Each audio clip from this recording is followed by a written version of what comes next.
मोहतरमा, बहुत बहुत शुक्रिया आपका कि आपने एक अहम मौजू पर मुझे बोलने का मौका इनायत फरमाया। और बड़े अफसोस की बात है कि बड़ी धूमधाम से हुकूमत की तरफ से इस बात को रखा गया, मगर 30 से ज़्यादा MP यहाँ पर मौजूद नहीं हैं। मैडम, पहले तो मैं वज़ीर आज़म की इस बात की मजम्मत करता हूँ और उनको बताना चाहूँगा कि जिना के बारे में उन्होंने जो कहा था, हम तो जिना के सख्त मुखालिफ है, इसलिए भारत को अपना वतन माने, मगर 42 में आपके प्यारे वीर और जिना की पार्टी ने नॉर्थ वेस्ट फ्रंटियर, सिंध और बंगाल में मिलकर हुकूमत चलाई और उस हुकूमत ने 1.5 लाख हिंदू और मुसलमानों को अंग्रेजों की फौज में शामिल कराया ताकि वो लड़े। तो किसी शायर ने अच्छा कहा था वजीर आजम के बारे में कि फरेब देकर जमाने को पारसा ना बनिए, इन्हें कहो कि वो बंदा बने खुदा ना बने, अमीर शहर यही चाहता या हजरत कि हमारी चीख गले में रहे सदा ना बने। दूसरी बात मैडम, हमारे वजीर दिफा जनाब राजनाथ सिंह साहब ने बड़ा ही अजीब व गरीब और तकलीफ दे बात कही उम्मुल मोमिनीन के बारे में और उम्मुल किताब के बारे में। उम्मुल मोमिनीन उनको कहते हैं जो हमारे प्रॉफिट मोहम्मद सल्लल्लाहु अलैहि वसल्लम की वाइफ हैं, वो हम तमाम मुसलमानों की माँ, हम उनको तस्वुर करते हैं, मगर हम उनकी इबादत नहीं करते, हम अपनी माँ की इबादत नहीं करते। उम्मुल किताब कुरान है, हम कुरान की इबादत नहीं करते, कुरान अल्लाह का भिजावा कलाम है। तो उसके बारे में शायर ने अच्छा कहा कि खबर नहीं जिन्हें अपने दीन व मजहब की, हमें वो दीन का मतलब सिखाने निकले हैं। अहम बात यह है कि मैडम, हमारे मुल्क का आइन का इस लफ्ज से आगाज होता है वी द पीपल। इसका आगाज भारत माता के नाम से नहीं होता है। हमारे संविधान का जो प्रियम्बल है वो क्या कहता है? Liberty of thought, expression, belief, faith and worship. अगर दस्तूर का ये पहला सफा ये बात करता है तो फिर कैसे किसी शहरी को किसी खुदा, देवी, देवता की इबादत करने पर या सजदा करने पर मजबूर किया जा सकता है? आप ही की पार्टी से आज की जो बातें हुई है इसी का बोल रही हैं। हमारे कॉन्स्टिट्यूंट असेंबली में मैडम एक मोहतरमा थी रोहिणी कुमार चौधरी ने एक तजवीज दी थी कि प्रियम्बल में किसी देवी के नाम से शुरू हो।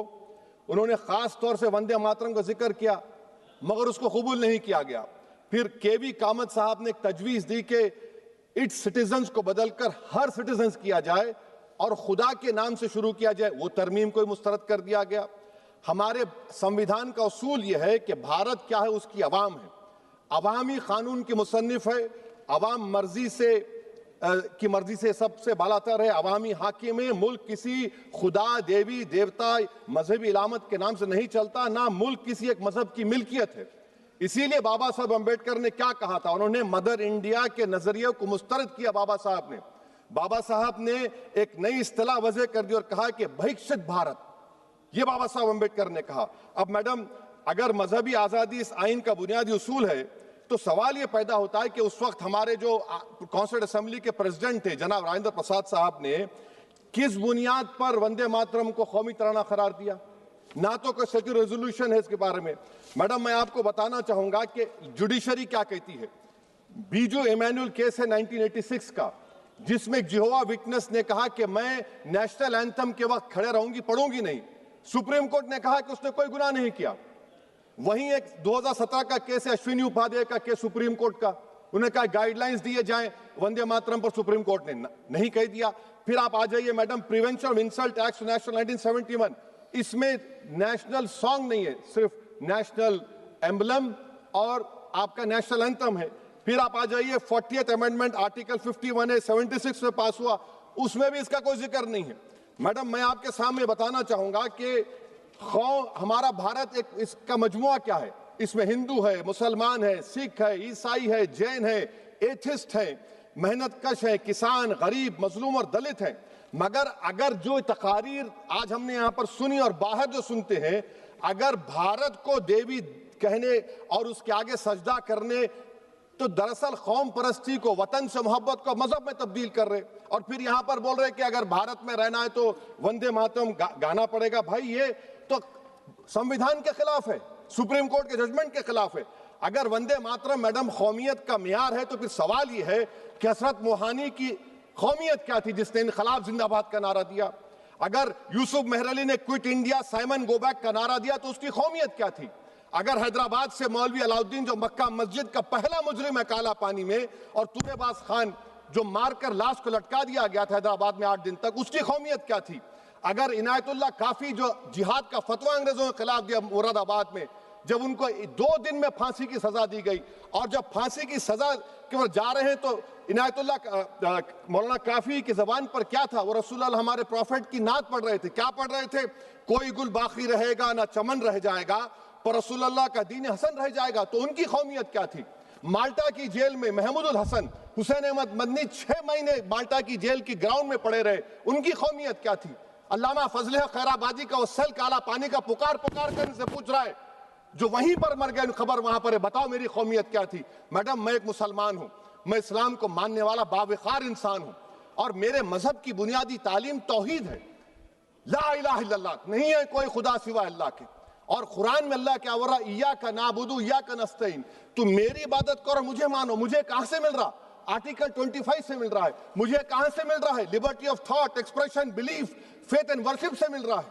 तो इसको जोड़ना ये बहुत ही खतरनाक होगा। और हमारे प्रॉफिट मोहम्मद सल्लल्लाहु अलैहि वसल्लम जब मदीने को गए तो उन्होंने उस वतन के लिए दुआ की, कहा कि अल्लाह मदीने की मोहब्बत हमारे दिलों में और इजाफा कर दे, मक्के से ज्यादा कर दे। तो ये इस्लाम, मुसलमान होना, हमारे ईमान में मुल्क की मोहब्बत बीच में नहीं आती, और मुल्क से मोहब्बत है और रहेगी हमेशा, क्योंकि ये अजीम कुर्बानियां यहां पर शामिल है जिन्होंने जंग आजादी में हिस्सा नहीं लिया। आज अगर वो वतन की मोहब्बत का दर्ज देंगे तो बड़ा गलत होगा। मैडम, मैं आपके सामने एक चीज पढ़ूंगा। 1937 रविंद्रनाथ टैगोर ने लेटर लिखा सुभाष चंद्र बोस को, मैं सिर्फ किसी ने नहीं पढ़ा ये। क्या कहा टैगोर साहब ने? But parliament is a place of union for all religious groups and there the song cannot be appropriate. When Bengali Muslims show sign of stubborn fanatism, we regard it as intolerable. When we too copy them and make unreasonable demands, it will be self-defeating. ये मैं इसको ले करूंगा madam, आप देख लीजिए। फिर दूसरी तरफ मैडम आप आ जाइए, मैं यहाँ पर बैठकर, हाँ, जितने तकारीर यहाँ पर हुए सब जनगण मन पर तनकीद किए।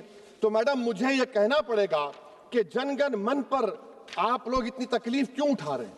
आखिर इतनी तकलीफ क्यों है?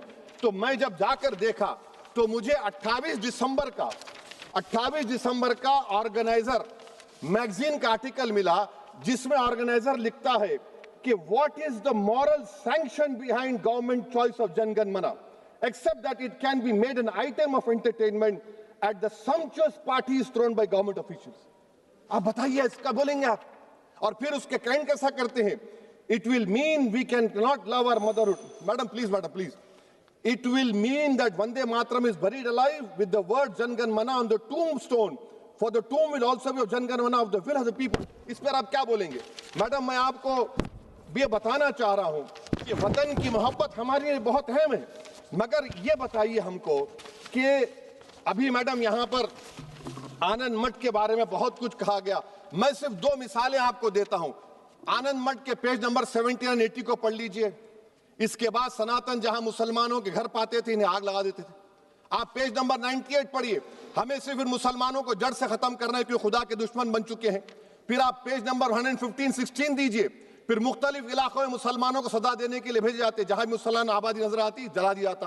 फिर आप देख लीजिए मैडम, सफे नंबर 120 पेज 120, बंकिम लिखते हैं कि सनातियों को मालूम नहीं था कि अंग्रेज हिंदुस्तान को निजात दिलाने वाले हैं।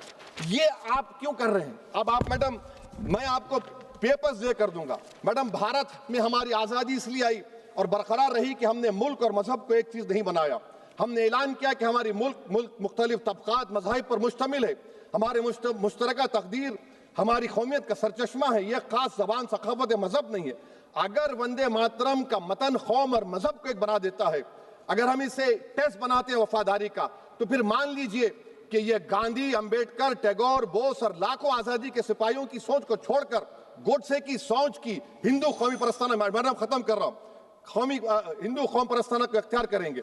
मुझे वतन से बेइंतहा मोहब्बत है मैडम, और इंशाल्लाह हमेशा रहेगी।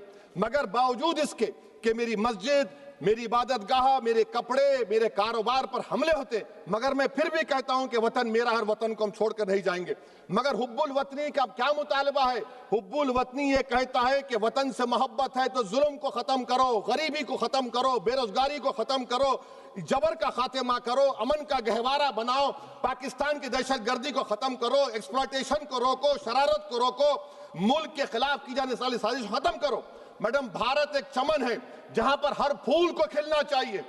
और अगर कोई इस फूल का अगर पूरे फूल खिलेंगे तो उसकी खुशबू से ये वतन मौतर होगा, मगर अगर इस चमन का माली ये कहेगा कि एक ही फूल खिलेगा, तो मैं जिम्मेदारी के साथ कह रहा हूं, अगर एक ही फूल खिलेगा तो वो सहरा बन जाएगा और माली माली नहीं रहेगा, वो जल्लाद कहलाएगा। तो इसीलिए मैडम हम उम्मीद करते हैं कि हुकूमत इस पर जोर जबर ना करे।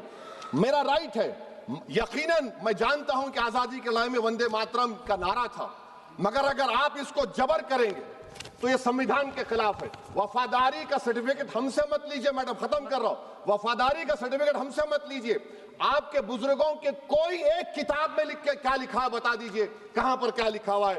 तो मैं मैडम मैं इस शेर पर अपनी बात को खत्म कर रहा हूं मैडम, मैं इस शेर पर अपनी बात को खत्म कर रहा हूं मैडम, मैं अपनी बात को खत्म कर देता हूं मैडम, क्योंकि आप बहुत जल्दी में हैं।